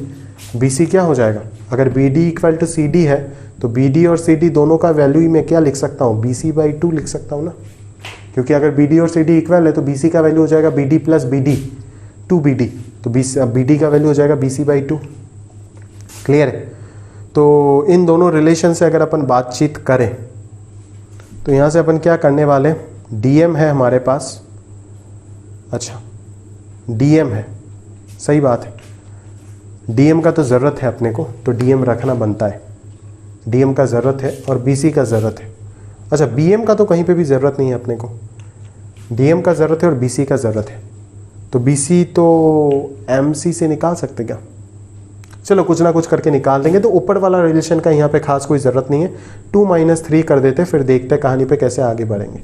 AD² - AC², AM² कैंसिल हो जाएगा, तो MD² - MC²। अभी मेरा ध्यान एक ही चीज़ है कि ये तो रहना चाहिए, और MC को अपन कैसे निपटा सकते हैं। तो MC को अपन क्या लिख सकते हैं, अपने को और क्या चाहिए, DM तो अपने को चाहिए ना, तो MC को क्यों ना मैं ऐसे लिख सकता हूँ ना, MD DM प्लस CD का होल स्क्वायर, ठीक है, और DM के साथ CD तो मेरे को नहीं चाहिए, CD को ऑब्वियसली मैं क्या लिख दूंगा, BC/2 लिख दूंगा, खत्म, काम वहीं पे खत्म हो जाता है।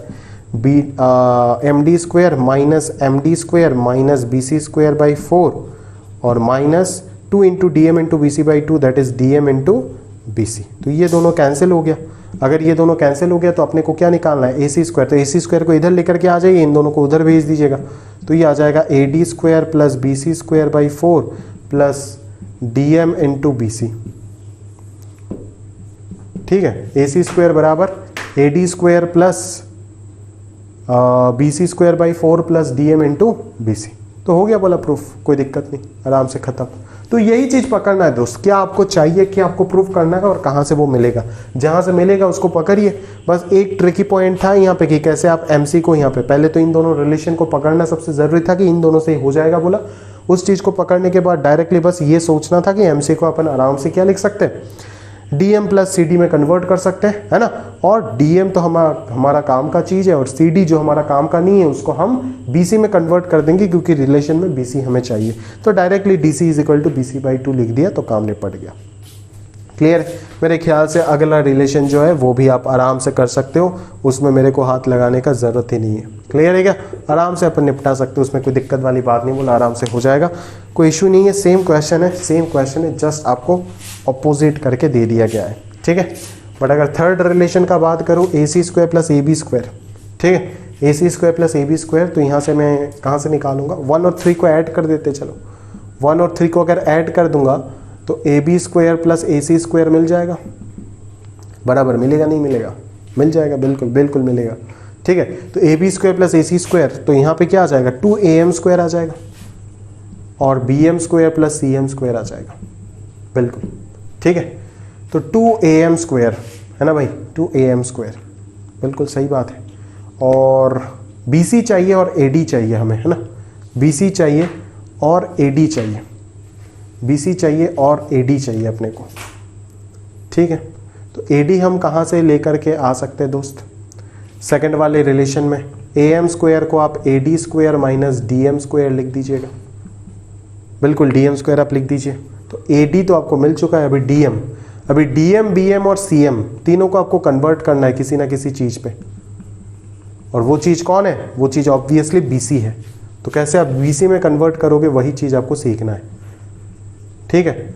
DM को अपन कैसे BC में कन्वर्ट कर सकते हैं, DM को हम लिख देते हैं CM माइनस CD, और CD को BC/2 लिख देते, हो गया काम। यहाँ पे CM² तो ऑलरेडी एग्जिस्ट कर रहा है, और BM को क्या लिख देते, BM को लिख देते या DM में कन्वर्ट कर दोगे सबको, चलो आपका मर्जी, जैसे आप करना चाहते हो भाई। नहीं तो आप ऐसे ही कर दीजिए, इसको DM को DM ही रख दीजिए, और BM और CM को DM में कन्वर्ट कर दीजिए। BM को क्या लिख सकते हैं, BM को BD minus DM whole square, और CM को लिख सकते हैं C D plus D M whole square, खत्म खत्म खत्म, 2dm whole square plus B D को अपन क्या लिख देंगे, B C by 2 minus D M whole square plus C D को क्या लिख देंगे, again B C by 2 plus D M का होल स्क्वायर। स्क्वायर ब्रेक कीजिए, आराम से आपके पास आपका रिजल्ट जो है वो मिल जाएगा। क्लियर है? और ये रिजल्ट जो है ना वो काफ़ी इंपॉर्टेंट रिजल्ट है। देखो दोस्त, अगला क्वेश्चन जो है वो भी एक काफ़ी इंपॉर्टेंट क्वेश्चन है, ये एग्जाम में आने का बिल्कुल हकदार है। बट इसी क्वेश्चन को मैं इस रिजल्ट के माध्यम से पूरा सॉल्व कर दूंगा, बोला कोई दिक्कत ही नहीं है। ठीक है कि कंजिक्यूटिव साइड्स का स्क्वायर का समेशन, क्या बोला, consecutive sides A B square plus A C square, उनका स्क्वायर का समेशन क्या हो रहा है, ट्वाइस ऑफ मीडियन का square plus half of opposite side का स्क्वायर। याद रखिएगा, कंजिक्यूटिव साइड का स्क्वायर का समेशन, क्या बोला, अगेन कंजिक्यूटिव साइड का स्क्वायर का समेशन ट्वाइस ऑफ मीडियन का square plus half of opposite side का स्क्वायर के इक्वल है। बात समझ आ रहा है? ठीक है, कंजिक्यूटिव साइड का स्क्वायर का समेशन ट्वाइस ऑफ मीडियन का square plus half of opposite side का स्क्वायर के इक्वल है। ठीक है, ये एक इंपॉर्टेंट रिलेशन भी है, इसको जरूर याद रखिएगा। मैंने तो बोला सारे के सारे याद रखिए आप रिलेशन। ठीक है, किस क्वेश्चन में कब काम आएगा आपको शीट सॉल्व करते वक्त पता चलेगा कितना अच्छे तरीके से अपन रिलेशंस को यूज करते हैं। क्लियर है? बोला, चलिए तो इसको आप नोट कर दीजिएगा, सॉल्यूशन को कंप्लीट कीजिए एंड देन अपन आगे बढ़ते हैं और चीज़ों को समझने का प्रयास करते हैं। ठीक है, चलिए क्वेश्चन नंबर 6 में चलते हैं अपन। Next question is question number 6। जरा ध्यान से देखते क्या बोला जा रहा है क्वेश्चन नंबर 6 में। सही बात है, चलिए क्वेश्चन नंबर 6 में क्या बोला जा रहा है जरा ध्यान से देख लीजिएगा, एक नज़र में देखिए, फटाफट बोला, यूं ही समझा देंगे सवाल को। Proof that the sum of squares of diagonals of parallelogram. अच्छा, एक पैरेललोग्राम से बातचीत कर रहा है वो लोग, तो अपन एक पैरेललोग्राम कंस्ट्रक्ट कर लेते, पहले ए बी सी डी बोल दिया। ठीक है, डायगोनल्स का बात आ रहा है तो डायगोनल्स भी बना लेते हैं। अच्छा, डायगोनल्स अगर बना ही लिए तो वो दोनों कहीं ना कहीं पे इंटरसेक्ट भी करेगा, तो उस पॉइंट को अपन ओ मान लेते हैं। ठीक है, तो यहाँ पे क्या बोला गया है कि squares of the diagonals of parallelogram is equal to the sum of the square of its sides. तो डायगोनल का square A C square plus B D square sides के स्क्वायर का समीशन के इक्वल प्रूफ करना है। Famous theorem है। ठीक है, जरूर इसका इस थ्योरम का अपना आप एप्लीकेशन बहुत ज़्यादा है, पहले मैं बता रहा हूँ। ठीक है, अच्छे क्वेश्चंस में आएगा आपको, जब आप करोगे तो आपको पता चलेगा अगर आप वाकई करते हो। अदरवाइज अगर आप उस लेवल तक काम ही नहीं करते हो तो कहाँ से आप समझोगे ये सारी चीज़ें। ठीक है, बट इसका एप्लीकेशन भी बहुत स्ट्रांग है, ओलंपियाड ज्योमेट्री में काफ़ी ज़्यादा यूज होता है ये थ्योरम भी। ठीक है, ज़रा ध्यान से इसको देखिएगा। अपन क्या कर सकते हैं, अपन सिंपल सा इतना बोलेंगे भाई कि सर आपको ये तो पता है ना, क्लास 9th पे अपन क्वाड्रिलेटरल में ये पढ़ के आए हैं कि पैरेललोग्राम का डायगोनल तो हमेशा बाइसेक्ट करता है। ठीक है, as diagonals of parallelogram always bisects each other. तो मैं यहां से क्या बोल सकता हूं, देयरफॉर AO बराबर CO एंड BO बराबर DO। ठीक है ना, तो मैं डायरेक्टली क्या मान सकता हूं, from triangle ABD and triangle CBD we have. ABD triangle से मैं क्या बोल सकता हूं, ये मीडियन हो गया ना, अगर ये दोनों इक्वल है तो AO क्या हो गया, मीडियन हो गया। We have AO and CO are the two medians and hence we can write क्या, इस चीज को आप डायरेक्टली यूज कर सकते हो। ठीक है, अभी मैं डायरेक्टली यूज कर रहा हूं, तो अगर मार्क कम है, 2 मार्क है, तो डायरेक्टली यूज कर दो, कोई इश्यू नहीं है, फुल मार्क मिल जाएगा। अगर वहीं पे आपको 4 मार्क दे दिया जाता है तो आप पहले इसको प्रूफ करोगे और फिर आप इस चीज को यहाँ पे यूज करोगे, तो साइड में इसका प्रूफ भी आपको दिखाना पड़ेगा। क्लियर है? तो अपन क्या बोलेंगे यहाँ पे, डायरेक्टली देखो, AB square plus AD square, AB square plus AD square किसके इक्वल होगा, कंजिक्यूटिव साइड का स्क्वायर का समेशन क्या हो जाएगा, ट्वाइस ऑफ द मीडियन का square plus half of opposite side का स्क्वायर, ट्वाइस ऑफ मीडियन का square plus half of BD का स्क्वायर एंड। ठीक है, दूसरे ट्राइंगल में अगर अपन बात करते तो BC square plus CD square, BC square plus CD square क्या हो जाएगा, twice of CO square plus half of BD square. बिल्कुल सही बात, बिल्कुल सही बात है। अभी इनको सम कर दीजिए ना, दोनों इक्वेशन को जोड़ दीजिए, और क्या दिक्कत है, बोला दोनों इक्वेशन को जोड़ दीजिए तो क्या आ जाएगा, A B square plus B C square plus C D square plus A D square, ठीक है ना। तो यहाँ से आ जाएगा twice of A O square plus C O square, और half of B D square और half of B D square मिल करके हो जाएगा 2 into half of B D square, that is B D square. तो 2 into A O square plus C O square, बिल्कुल सही बात है। तो ए O square plus C O square, और इधर है आपका बी डी स्क्वायर, ठीक बात है। Half of B O square, अच्छा अच्छा अच्छा, सॉरी, यहाँ से अपने को थोड़ा सा मिस्टेक हो गया, बोला बी सी स्क्वायर प्लस, हाँ C O square plus half of B D square, हाँ सही है, नहीं सही है, यहाँ पे भी बी डी है, यहाँ पे भी बी डी। तो इस चीज़ को अपन अभी क्या करेंगे, ए ओ स्क्वायर और सी ओ स्क्वायर को। तो ए ओ स्क्वायर और सी ओ स्क्वायर दोनों तो इक्वल है ना, तो ए ओ स्क्वायर को मैं क्या लिख सकता हूँ, ए सी बाई 2 का होल स्क्वायर, और सी ओ को भी लिख सकता हूँ ए सी बाई 2 का होल स्क्वायर, ठीक है ना। तो ये कितना आ जाएगा, A C square by 4 plus A C square by 4, तो ये हो जाएगा ए सी स्क्वायर बाई 2 और 2 कैंसिल होकर A C square plus B D square के इक्वल आ जाएगा। क्योंकि आप जानते हो ना भाई कि ए ओ और सी ओ अगर इक्वल है तो दोनों के दोनों ए सी का आधा ही होगा ना, ऑब्वियसली। एक लाइन सेगमेंट में अगर ये पोर्शन इक्वल है तो ये पार्ट और ये पार्ट पूरा लाइन सेगमेंट का आधा ही तो होगा ना। आप डायरेक्टली निकाल भी सकते हो, कर लो ना यार, ये सब तो बेसिक लाइन से। ए ओ प्लस सी ओ और ए O plus C O equal है तो ट्वाइस ए ओ आ जाएगा, तो ए ओ का वैल्यू हाफ ए सी, सिमिलरली सी ओ का वैल्यू भी हाफ ए सी। तो ये सब तो आप कर सकते हो। तो आ गया आपका रिलेशन, आसान करके दिया है ना। अभी कहते हो तो इसको मैं कंस्ट्रक्शन करके भी कर सकता हूँ, इधर से परपेंडिकुलर वगैरह ड्रॉ करके, परपेंडिकुलर ड्रॉ करेंगे, पाइथागोरस लगाएंगे, एग्जैक्टली जैसे हम इतना देर तक जो थॉट यूज़ करते आ रहे हैं वही थॉट वापस यूज़ करके कर देंगे। इसको थोड़ा लंबा हो जाएगा, लेंथी हो जाएगा, फ्रस्ट्रेट हो जाओगे। आसान करके दिया, जो लिंक करते आ रहे थे उसी लिंक पे कर दिया सवाल को। अगर इसको आप गंदगी लगाना चाहते हो, लाना चाहते हो तो ला सकते हो, मेरा कोई दिक्कत नहीं। बोला कंस्ट्रक्शन कर दो, यहाँ से परपेंडिकुलर खींचो, हो जाएगा काम। राइट एंगल ट्राइंगल ही तो बनाना है ना, जबरदस्ती राइट एंगल ट्राइंगल बनाओ ना इस पैरेललोग्राम के अंदर, कहानी खत्म, कोई दिक्कत नहीं है। इसको प्रोड्यूस करो, परपेंडिकुलर खींचो, यहाँ से एक और परपेंडिकुलर खींचो, राइट एंगल ट्राइंगल बनाओ, उसी जगह पे एक झटके में काम खत्म हो जाएगा। बात समझ आ रहा है, क्लियर है। राइट एंगल ट्राइंगल लगाना, पाइथागोरस लगाना है, और सिंप्लीफिकेशन उस वक्त थोड़ा गंदगी और ज़्यादा आ जाएगा। यहाँ पे तो बहुत आसानी से सिंप्लीफाई हो गया, उस जगह पे उतना आसानी से सिंप्लीफाई नहीं होगा। तो मैंने आपको सिंपलेस्ट और आसान सॉल्यूशन बताया भी, उसको अगर आप टफ करना चाहते हो तो आप कर सकते हो, या फिर अगर ट्राई करके देखना चाहते हो दूसरे तरीके से तो बेशक आप देख सकते हो, कोई दिक्कत नहीं। मेरे को बोला अगर कोई डाउट है अकॉर्डिंगली आप कमेंट पे कमेंट करके पूछ सकते हो, कोई इशू नहीं है। अपन चलते हैं अगले क्वेश्चन पे, क्वेश्चन नंबर 7 पे। इसको आप नोट कर लीजिएगा प्रॉपर्ली, और जो मैंने बोला वो याद रखिएगा। अगर 4 मार्क का आ जाता है ये बोर्ड्स में प्रूफ, तो एग्जैक्टली आपको क्या करना पड़ेगा, इसका लेंथ इंक्रीज करना पड़ेगा। दैट इज साइड में जो आपने रिलेशन डायरेक्टली यूज कर रखा है, कंसेक्यूटिव साइड्स का स्क्वायर का summation twice of the median का स्क्वायर का समेशन किसके साथ, ऑपोजिट साइड का स्क्वायर का हाफ का समेशन के साथ इक्वल होगा।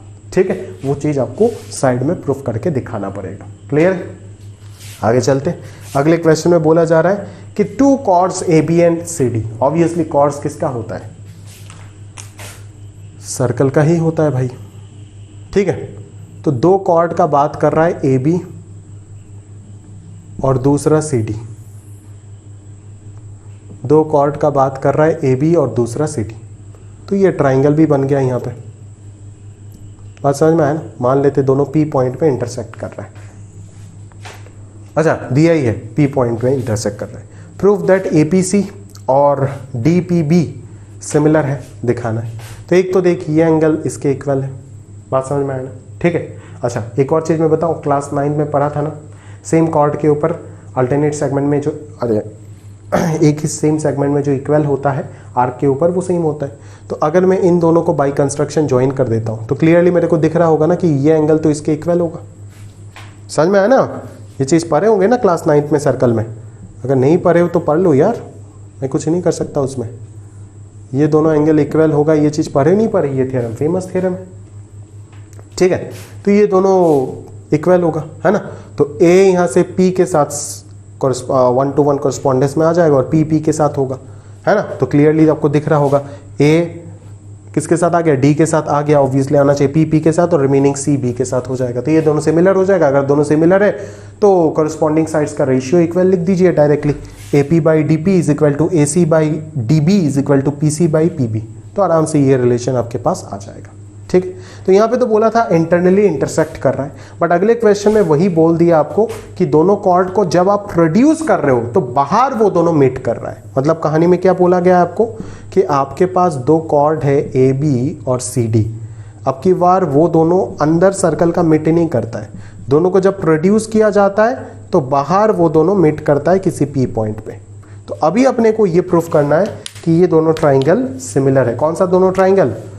ए P A C, P A C मतलब ये वाला ट्राइंगल पी ए सी सबसे बड़ा वाला ट्राइंगल, और दूसरा P B D, P D B. तो एक तो पी एंगल कॉमन है और दूसरा आपको क्लियरली दिख रहा है क्या कि साइक्लिक क्वाड्रिलेटरल का जो एक्सटीरियर एंगल होता है वो ऑपोजिट इंटीरियर एंगल के इक्वल होता है। ये देख, साइक्लिक का exterior angle opposite interior angle के इक्वल होता है। क्यों जानता है? चल, अगर नहीं पता तो मैं बता देता हूँ। ये तो पता होगा ना कि साइक्लिक में ऑपोजिट एंगल का समेशन 180 डिग्री होता है। ये अगर नहीं पता तो मैं कुछ नहीं कर सकता, 9th जाके पढ़ लो अच्छे से। तो ए और डी का समेशन 180 डिग्री होगा। अभी क्या मैं इस डी एंगल को क्या मैं ये लिख सकता हूँ? क्योंकि ये तो पूरा 180 होगा ना, तो इसको मैं 180 minus angle B D P बोल सकता हूँ ना। तो 180 कैंसिल, तो एंगल ए किसके इक्वल आ गया? बी डी पी आ गया। तो ये जो बी डी पी है वही इस साइक्लिक क्वाड्रिलेटरल का एक्सटीरियर एंगल है, जो ऑपोजिट इंटीरियर एंगल, जिस एक्सटीरियर एंगल को कंसीडर कर रहे हो उसके ऑपोजिट इस एक्सटीरियर एंगल के कॉरेस्पॉन्डिंग इंटीरियर कौन है? ये वाला, और इसके ऑपोजिट कौन है? ये वाला। इसीलिए बोलते हैं एक साइक्लिक क्वाड्रिलेटरल में exterior angle is equal to opposite interior angle. ठीक है, तो बस ये एंगल इसके इक्वल आ गया, सिमिलरली ये एंगल इसके इक्वल आ जाएगा। तो P D B P A C के साथ सिमिलर हो जाएगा, और फिर कॉरेस्पॉन्डिंग साइड्स इक्वल अगर आप कर दोगे तो ये रिलेशन आपके पास आ जाएगा, है ना। कॉरेस्पॉन्डिंग साइड्स प्रोपोर्शनल अगर कर दोगे तो ये रिलेशन आपके पास आ जाएगा। ठीक है, समझ में आ रहा है ना। तो ये सब आसान है लगभग, है ना, इतना डिफिकल्ट नहीं है जितना लोग बना देते हैं उसको। ठीक है, अनाप शनाप चीज़ें बोल करके, ठीक है ना। तो बस कर लीजिए अच्छे से, लिख नोट कर ले। अपन आखिरी क्वेश्चन आपको बता देते हैं, तो इसी के साथ साथ आज का लेक्चर समाप्त हो जाएगा और ट्राइंगल पूरा चैप्टर भी खत्म हो जाएगा हमारा। एक ही लेक्चर बाकी रहेगा जहां पे हम कुछ अच्छे क्वेश्चंस लेकर के आएंगे। 9th ऑलरेडी मैंने आपको बता रखा है, क्वेश्चन नंबर 10 देखिएगा, अच्छा क्वेश्चन है। Najma is fly fishing in a stream. The tip of her fishing rod is 1.8 meter above the surface. कहानी क्या है? यहाँ पे भी मैं डायग्राम नहीं बनाया, मैं आपको बता रहा हूँ। मान लो वो यहाँ पे कहीं पे बैठी है, ठीक है, यहाँ पे कहीं पे बैठी है, ये वाटर सरफेस है, ठीक है, ये वाटर सरफेस है, यहाँ से वो फिशिंग कर रही है इस तरीके से, ठीक है ना। आप फिशिंग रॉड जो है वो देखे ही होंगे, है ना, ऐसे ऐसे अपन घुमाते रहते फिश हमारे तरफ आता जाता है।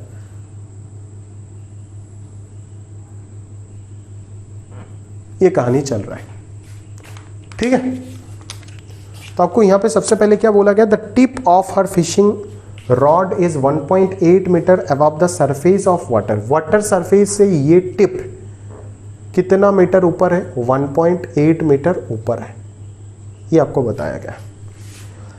And the fly at the end of string rest on water 3.6 metre away. मतलब क्या? ये फ्लाई यहां से 3.6 मीटर एवे पे है, ठीक है, and 2.4 metre from a point directly under tip. मतलब क्या? इस टिप के जस्ट डायरेक्टली अंडर टिप, मतलब क्या? इस टिप के जस्ट नीचे जो पॉइंट है उससे कितना है? 2.4 मीटर। और नाजमा से कितना दूर पे है? नाजमा का जो नीचे वाला पोजीशन है उनसे कितना दूर है? 3.6 मीटर। तो अगर ये 2.4 मीटर हो गया तो ऑब्वियसली ये वाला 1.2 मीटर हो जाएगा। नेट डिस्टेंस 3.6 है, टिप का जस्ट नीचे वाला पोजीशन से 2.4 मीटर है, तो ऑब्वियसली ये वाला 1.2 मीटर हो जाएगा। बिल्कुल सही। आपको सबसे पहले बोला गया है और the rod from the tip of her rod to the fly, ठीक है, इस टॉट। हाँ, ये स्ट्रिंग जो है वो पूरा टॉट है, मतलब टाइट हो गया है पूरा, अभी वो पिक करने का टाइम आ गया। How much string does she have out? मतलब कितना स्ट्रिंग वो अभी भी बाहर है, कितना हिस्सा स्ट्रिंग का अभी भी बाहर है। तो मान लो मछली यहां पे है, पकड़ ली उन्होंने, ये पूरा पूरा क्या है, रॉड है, ये पूरा पूरा क्या है, रॉड है, और ये पूरा पूरा क्या है, स्ट्रिंग है। बात समझ में है ना?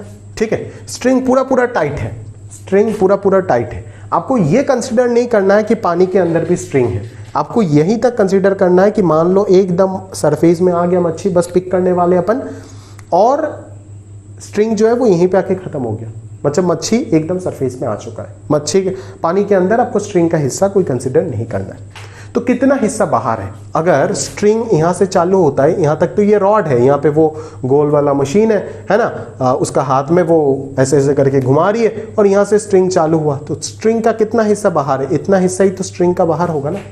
तो अगर आप ट्राइंगल का नाम वगैरह देना चाहते हो तो दे सकते हो, ठीक है। तो आपको क्या निकालना है बेसिकली, स्ट्रिंग का जितना हिस्सा बाहर है उतना हिस्सा कितना हो जाएगा, AC हो जाएगा ना। तो ये AC कितना हो जाएगा, under root of AB square plus BC square, Pythagoras से आ गया, कैलकुलेट कर लो, निकाल देना, खत्म बात। तो इतना हिस्सा जो है अंडर रूट ऑफ 1.8 का स्क्वायर प्लस 2.4 का स्क्वायर, इतना हिस्सा वो स्ट्रिंग बाहर है।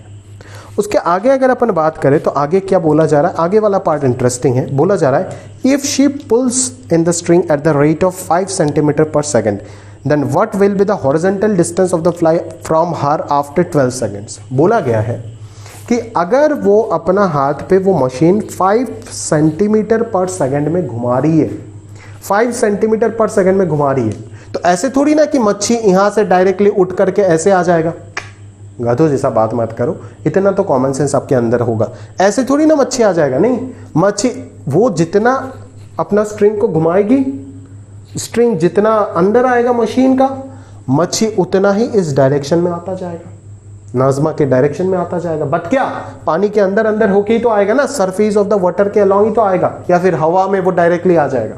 अगर आप बुद्धू हो तो बोलोगे हवा में आ जाएगा, कैसे आ जाएगा हवा में, पॉसिबल थोड़ी ना। जब तक वो स्ट्रिंग पे पकड़ के खींचेगी नहीं तो हवा में कैसे आ जाएगा, नहीं आएगा।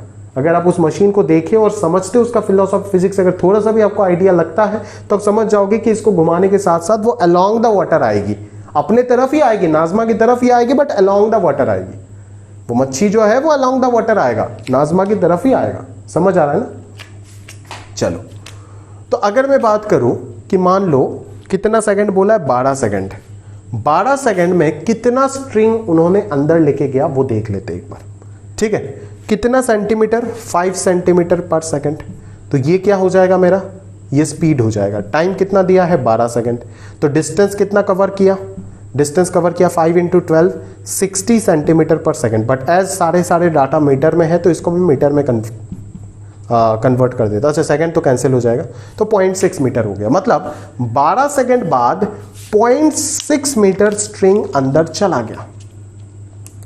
तो 24 और 18, ठीक है ना। अच्छा, इसको मैं ऐसे ही बोल देता हूं। अच्छा, अभी मान लो ये स्ट्रिंग थोड़ा सा इधर आ गया, ठीक है, 12 सेकंड बाद ये यहां पे आके पहुंच गया, मान लो यहां पे आके पहुंच गया, ठीक है। तो अभी जो स्ट्रिंग का हिस्सा बाहर होगा वो कौन सा हिस्सा बाहर होगा, यही तो हिस्सा बाहर होगा ना। तो ये हिस्सा कितना हिस्सा बाहर होगा, अंदर कितना गया, आपको क्या बोला गया है, 5 सेंटीमीटर पर सेकंड से वो अंदर लेना शुरू कर दिया, स्ट्रिंग को मशीन के अंदर लेना शुरू कर दिया और 12 सेकंड तक लेके गया। तो कि 12 सेकंड में अगर 5 सेंटीमीटर पर सेकंड से लेता स्टार्ट किया तो 12 सेकंड में कितना अंदर जाएगा, 0.6 मीटर अंदर जाएगा। तो ये लेंथ अगर AC है तो ये लेंथ क्या हो जाएगा, AC माइनस 0.6 मीटर होगा। ऑब्वियसली मैंने कैलकुलेट नहीं किया इसीलिए AC माइनस 0.6 मीटर लिख रहा हूं, ठीक है। तो ये AC माइनस 0.6 मीटर, मान लो ये x है, मान लो ये वाला x है, तो ये ऑब्वियसली क्या होगा, x माइनस 0.6 हो जाएगा। ठीक बात है ना, x माइनस 0.6 हो जाएगा। तो ये अगर x माइनस 0.6 है, ये अगर 1.8 है, तो फ्रॉम ट्राइंगल ABD, ये भी तो एक राइट एंगल ट्राइंगल होगा ना। अगर ACB एक राइट एंगल ट्राइंगल है तो ABD भी तो एक राइट एंगल ट्राइंगल होगा ना दोस्त, ठीक है ना। ये भी तो एक राइट एंगल ट्राइंगल होगा ना, इसमें तो कोई शक वाली बात नहीं है ना। अगर ये एक राइट एंगल ट्राइंगल है तो अपन यहां पे क्या बोलेंगे कि यहां से हम लिख सकते हैं AD स्क्वायर बराबर AB square plus BD square. अभी AB तो 1.8 पता है, AD भी x माइनस 0.6 पता है, तो यहां से BD आ जाएगा ना। वो पॉजिटिव कंसीडर कर रहे हैं क्योंकि लेंथ का बात चल रहा है, ठीक है। ए बी 1.8 हो जाएगा, तो ये कितना आ जाएगा, ये x पुट कर दोगे x minus 0.6 whole square minus 1.8 whole square, तो ये बी डी आ जाएगा। मान लो ये बी डी वाई आ गया आपके पास, वाई मीटर आ गया। अगर बी डी आपके पास वाई मीटर आ गया तो आपको क्या बोला गया है, what will be the horizontal distance of the fly, मतलब क्या कि अच्छा फ्रॉम हार, मतलब हॉरिजॉन्टल डिस्टेंस हमें क्या पता चल गया, हमें ये डिस्टेंस पता चल गया, हमें ये डिस्टेंस क्या पता चल गया, y पता चल गया, ठीक है। तो फ्रॉम हर बोला है ना, तो नाजमा से उस वक्त आफ्टर 12 सेकंड, मच्छी तो यहां पे आ गया, तो आफ्टर 12 सेकंड अगर मच्छी यहां पे आ गया तो 12 सेकंड बाद मच्छी का नाजमा से डिस्टेंस कितना होगा, y होगा कि y प्लस 1.2 होगा, ऑब्वियसली y प्लस 1.2 होगा। तो y निकाल दीजिएगा और फिर आप कमेंट कर देना कि after 12 second the distance of the fly from Najma is y plus 1.2 metre is equal to जो भी आंसर आता है वही दे देना। और अगर क्वेश्चन इस तरीके से पूछा जाता कि इन 12 सेकेंड्स में जो आपका मच्छी है वो कितना डिस्टेंस ट्रेवल किया अलोंग नाजमा या फिर along the surface of water, तब आप आंसर देते कि अच्छा 12 सेकंड जब स्टार्ट नहीं हुआ था, टाइम जब 0 सेकंड था तब तो वो यहां पे थी, ठीक है बोलो, यहां पे था वो, ठीक है, और 12 सेकंड बाद वो यहां पे आ गया। तो अगर मैं ये बोलूं कि मच्छी ने कितना डिस्टेंस ट्रेवल किया, क्वेश्चन में पूछा है कि आफ्टर 12 सेकंड मच्छी जो है वो आपका नाजमा से कितना डिस्टेंस पे है, तो आपने निकाला y प्लस 2.4 सॉरी 1.2। बट अगर मैं बोलूं कि मच्छी ने कितना डिस्टेंस ट्रेवल किया along the surface of water towards Nazma, तो आप बोलोगे कि आपको तो ये डिस्टेंस निकालना है सर, तो उस वक्त आप क्या करोगे, उस वक्त आप 2.4 से y को सब्ट्रैक्ट करोगे, तब जाके आपको आंसर मिलेगा, ठीक है। उस वक्त आप 2.4 से y को सब्ट्रैक्ट कर दोगे तो ये आंसर मिलेगा। तो यहाँ पे एक पार्ट आपको पूछा है तो मैंने आपको दोनों पार्ट बता दिया। आपको ये भी पूछ सकता है कि आफ्टर 12 सेकंड मच्छी का नाजमा से डिस्टेंस कितना है जो क्वेश्चन में पूछा है, और आपको ये भी बता सकता है कि after 12 second that is in through out the journey मच्छी ने कितना डिस्टेंस ट्रेवल किया टुवर्ड्स नाजमा, ठीक है। तो आप ये बोल दोगे कि 2.4 माइनस y। तो इसीलिए फाइनल आंसर देने से पहले क्वेश्चन को अच्छे से रीड करके आपको कंक्लूजन देना पड़ेगा। क्लियर है, समझ में आ गया? तो मेरे ख्याल से पूरा कंसेप्ट अपन जबरदस्त तरीके से एकदम पूरा बता दिया आपको, ठीक है। तो ऑप्शनल एक्सरसाइज यहाँ पे हमारा खत्म होता है और कुछ बताने लायक है नहीं। उसके बाद देखो, और मेरे हिसाब से मेरे को कराने लायक कुछ बचता नहीं है, ठीक है। आपको अभी पूरा सॉल्यूशन अच्छे से बना के अपना नोट्स तैयार करके रखना चाहिए ताकि फ्यूचर में आपको कभी भी रिविजन के लिए कोई दिक्कत ना आए, ठीक है। एक एक क्वेश्चन को अच्छे से लिख के given information, construction, to proof वाला सेगमेंट, फिर कंस्ट्रक्शन डायग्राम के साथ प्रूफ वाला सेगमेंट, एक एक चीज अच्छे से ब्रैकेट में रीजन के साथ सब कुछ अच्छे से लिखना चाहिए। कॉपी मत कीजिएगा, खुद से करने का प्रयास कीजिए। नहीं होता है तो सॉल्यूशन देखिए जो मैंने आपको समझाया और फिर कीजिए। और फिर अगर कोई डाउट होता है तो कमेंट करके या फिर अकॉर्डिंगली आप क्लास में पूछ सकते हो, कोई दिक्कत नहीं, ठीक बात है, क्लियर है। तो चलिए, हमारा ट्राइंगल पूरा खत्म हो गया। अभी हमारा एक और लेक्चर ज़रूर आएगा ट्राइंगल के ऊपर नेक्स्ट वीक को, जो कि सिर्फ आपका एनसीईआरटी के बाहर का क्वेश्चन होगा, हमारा मटेरियल का क्वेश्चन होगा और कुछ अच्छे सॉलिड ज़बरदस्त क्वेश्चन लेकर के आएंगे जिसके थ्रू मैं ट्राइंगल का और डेप्थ में जाऊंगा और अच्छे क्वालिटी क्वेश्चंस किस तरीके से अपन सोच सकते हैं, अच्छे क्वालिटी कंस्ट्रक्शन को किस तरीके से सोच सकते हैं प्रॉब्लम को देख करके, वो सारी चीज़ सिखाने वाला हूँ, ठीक है। तो ज़रूर आप उस लेक्चर को देखिएगा जो लेक्चर नंबर 5 होगा। बाकी चैप्टर पूरा कंप्लीट हो चुका है, उसमें और कुछ बताने लायक खास है नहीं, ठीक है। तो उम्मीद करूंगा कि आप प्रॉपर्ली सारे 10 के 10 क्वेश्चन समझे होंगे और पूरा अच्छे से इसको ज़बरदस्त तरीके से लिख के रखो कॉपी में और पूरा नोट्स बना करके रखो ताकि आपको आगे से कोई दिक्कत ना आए। क्लियर है? तो चलिए आज के लिए यहाँ तक समाप्त करते हैं। अगर कोई डाउट होगा अकॉर्डिंगली पूछ लेना और पढ़ते रहिएगा प्रॉपर्ली। अलविदा, आज के लिए यहाँ तक रखते हैं।